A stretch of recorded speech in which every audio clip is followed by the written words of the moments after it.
مثال اس کے جیسی ہے جو آواز دے اس کو جو کچھ سنتا ہی نہیں سوا چیخو پکار کے. بہرے گونگے اندھے نہیں ہے تو عقل ہی نہیں ہے. ان کافروں اور داعیان کفر یعنی کفر کی طرف بلانے والے یعنی دعوت دینے والے ہے نا. داعیان کفر اور ان کو نصیحت کرنے والوں کی مثال اس کے جیسی ہے جو پکارے اور آواز دے اس جانور جیسے حیوان صفت کو جو کچھ سنتا ہی نہیں سوا چیخو پکار کے ہے نا. جو چیخ اور پکار یعنی جس کو چلاہٹ کے سوا کچھ سنائی نہیں دیتا ہے نا. دعا تو کبھی سنی جا سکتی ہے کبھی نہیں، لیکن ندا یعنی چیخ تو ہر ایک کے کانوں تک پہنچتی ہے نا. دعا کیا ہوتی ہے؟ کبھی انسان کی دعا کیا ہوتی ہے؟ کبھی سنی بھی جاتی ہے اور کبھی سنی بھی نہیں جاتی ہے، کبھی قبول ہوتی ہے کبھی قبول نہیں ہوتی ہے نا.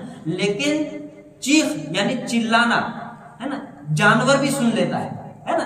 جانور بھی سنتا ہے، کوئی چیختا ہے کوئی چلاتا ہے تو جانور بھی اپنی جگہ کو چھوڑ کر بھاگ جاتا ہے. لیکن یہ ایسے جانور ہے جو چیخ کو بھی سنتے نہیں ہے نا. یہ ایسے جانور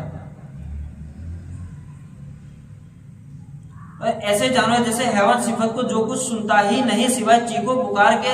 دعا تو کبھی سنی جا سکتی ہے اور کبھی نہیں، لیکن ندا یعنی چیخ تو ہر ایک کے کانوں تک پہنچتی ہے، مگر چیخ کو سن کر بھی کچھ سمجھتا نہیں کہ اس سے کیا کہا جا رہا ہے.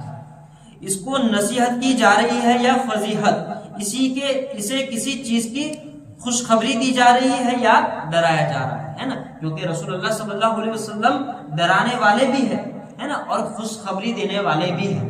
جس نے اللہ کی پیروی کی اس کو خوشخبری دی رسول اللہ نے کہ تمہارے لیے آخرت میں انعام ہے، اور جس نے اللہ کی نافرمانی کی اس کو رسول اللہ نے ڈرایا کہ تمہارے لیے صرف اللہ تبارک و تعالیٰ کا عذاب ہے، اس کی سخت پکڑ ہے، اس کے علاوہ کچھ نہیں.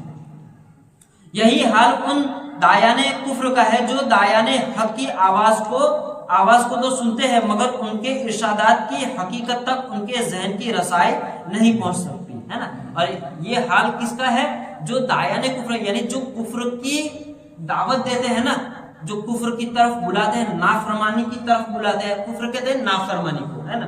تو جو کفر کی دعوت دیتے ہیں، نافرمانی کی دعوت دیتے ہیں، تو وہ داعیان حق یعنی جو حق کی جو سچ کی دعوت دیتے ہیں نا، تو ان کو سنتے ہیں ہے نا کہ بھئی یہ لوگ سچ کہہ رہے ہیں، لیکن ان کی اس دعوت کو بھی یہ لوگ کیا کرتے ہیں؟ انسنا کر دیتے ہیں. یعنی سنتے تو ہے مگر اس کو انسنا کر دیتے ہیں، جیسے ان کے سامنے اس کی کوئی بات ہی نہیں کی گئی.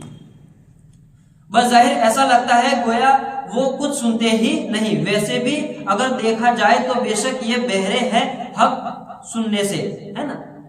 قرآن شریف میں کہا گیا نا سم بکم عمی فہم لا یرجون ہے نا. یہ گونگے ہیں، بہرے ہیں، اندھے ہیں. تو کیا ان کے پاس آنکھیں نہیں تھی؟ ان کے پاس کان نہیں تھے؟ ان کے پاس زبان نہیں تھی؟ ان کے پاس آنکھیں بھی تھی، زبان بھی تھی ہے نا، کان بھی تھے، لیکن پھر بھی یہ لوگ گونگے بہرے اندھے تھے. کیوں؟ کیونکہ نہ تو یہ حق سنتے تھے، نہ یہ حق دیکھتے تھے، اور نہ ہی یہ حق بولتے تھے. تو جو سچ نہ بولے، جو حق کی بات نہ کرے وہ گونگا ہے نا. جو سچ کو نہ سنے، سچ کو نہ مانے ہے نا، تو وہ کیا کہ بہرا ہے. جو حق کو نہ دیکھے، سچ کو نہ دیکھے تو وہ کیا ہے؟ اندھا ہے. تو صرف آنکھ والا، جس کی آنکھ نہ ہو وہ اندھا نہیں ہے نا. جس کے کان نہ ہو وہ بہرا نہیں ہے، جس کی زبان نہ ہو وہ گونگا نہیں ہے، بلکہ جو حق نہ بولے وہ بھی گونگا ہے، جو حق نہ سنے وہ بھی گونگا ہے نا، جو حق نہ دیکھے وہ بھی اندھا ہے نا. یہ بہرے ہیں حق نہ سننے سے، جب بھی تو کلام حق نہیں سن پاتے، اور گونگے ہیں حق بولنے سے، جب بھی تو حق اور درست بات کہہ نہیں پاتے، اور اندھے ہیں حق دیکھنے سے، جبھی تو راہ راست انہیں نظر نہیں آتی. اور ایسا کیوں نہ ہو؟ اس لیے کہ انہیں تو عقل ہی نہیں ہے جو پیغمبر اسلام کی بات سمجھ سکے اور آپ کی ہدایت کو قبول کر سکے. اگر کوئی اصل عقل رکھتے ہوئے نظر اور استدلال سے اپنے کو دور رکھتا ہے اور اپنے کو اندھوں اور بہروں کی طرح بنا لیتا ہے کہ نہ دلائل دیکھے نہ سنے، تو وہ کیسے حق پر استدلال کر سکتا ہے نا. جو استدلال یعنی دلیل کرنا، تو جو دلیل دیکھتے ہوئے بھی اس کو سمجھ نہیں سکتا ہے نا، تو وہ کیسے اس پر دلیل دے سکتا ہے؟ اور اس کی عقل اس کے کسی کام کی، اور اس کی عقل اس کے کس کام کی کہ ایسوں کے لیے یہ کہنا صحیح ہے کہ اسے عقل ہی نہیں ہے۔ یا ایھا الذین آمنوا کلوا من الطیبات ما رزقناکم واشکروا للہ ان کنتم ایاہ تعبدون، اے ایمان والو کھاؤ پاکیزہ چیزوں سے جو ہم نے تم کو روزی فرما دی، اور شکر گزار رہو اللہ کے اگر تم اس کو پوجتے ہو۔ اے ایمان والو، مشرکین نے اپنے طور پر جن چیزوں کو حرام قرار دے دیا ہے وہ تمہارے لیے حلال ہے، پاکیزہ ہے، تو بے روک ٹوک کھاؤ ان پاکیزہ، حلال اور طیب چیزوں سے جو ہم نے تم کو روزی فرما دی، اور اس فضل و کرم اور ان نعمتوں پر شکر گزار رہو اپنے حلال رزق عطا فرمانے والے اللہ تعالیٰ کے اگر تم سچے دل سے کمال اخلاص کے ساتھ اس کو پوجتے ہو، ہے نا۔ جو اللہ تبارک و تعالیٰ نے ہمیں روزی دی ہے نا، تو ہمیں اس روزی پر ملنے پر کیا کرنا، ہمیں اس کا شکر ادا کرنا ہے۔ جو اس نے ہمیں حلال غذائیں دی ہے ہمیں اس کو کھانا ہے، نہ کہ ہمیں ان حرام چیزوں کی طرف بڑھنا ہے جو یہودی اپنے زندگی کے اندر اپنا لیے ہیں۔ اس کی عبادت میں کسی کو شریک نہیں کرتے اور اس بات کا اقرار کرتے ہو کہ وہی ساری نعمتوں کا والی و مولا ہے جس نے تم پر خاص فضل فرمایا اور رزق حرام سے بچا کر رزق حلال عطا فرما دیا، ہے نا۔ تو اب ہمیں اس بات پر بھی اللہ تبارک و تعالیٰ کا شکر گزار ہونا چاہیے کہ مولا تیرا لاکھ لاکھ شکر ہے، تیرا ہم جتنا شکر کریں اتنا کم ہے کہ تو نے ہمیں حلال کے لقمے دیے، ہے نا، تو نے ہمیں حرام کے لقموں سے بچایا۔ اور یاد رکھے حرام کے لقمے سے نسل بھی برباد ہو جاتی ہے نا، خود تو برباد ہوتا ہے لیکن اس کی آنے والی نسلیں بھی برباد ہو جایا کرتی ہے۔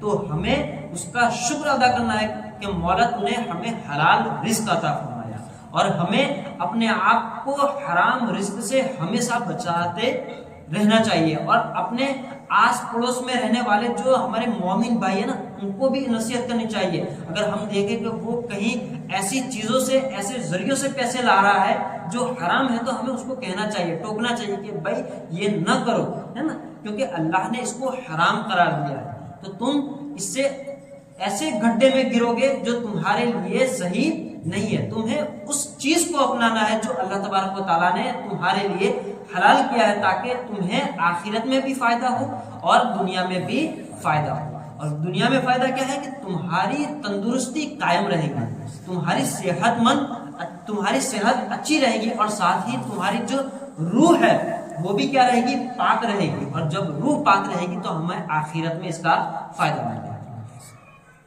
اور حلال و طیب چیزوں کے کھانے کی ہدایت فرما دینے اور اپنے آباء و اجداد کی تقلید میں شرک کرنے والوں اور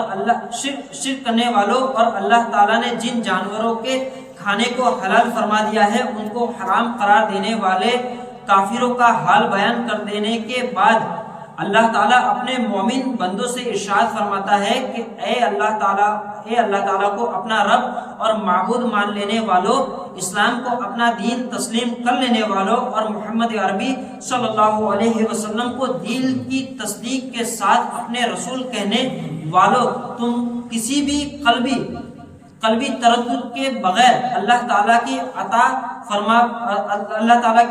فرما برداری حلال طیب جانوروں کا گوشت نوش کرو، اور رب کریم کی اس عطا پر اس کے شکر گزار رہو، اور مشرکین نے جس طرح ان کو حرام سمجھ لیا ہے تم اسے حرام قرار نہ دو۔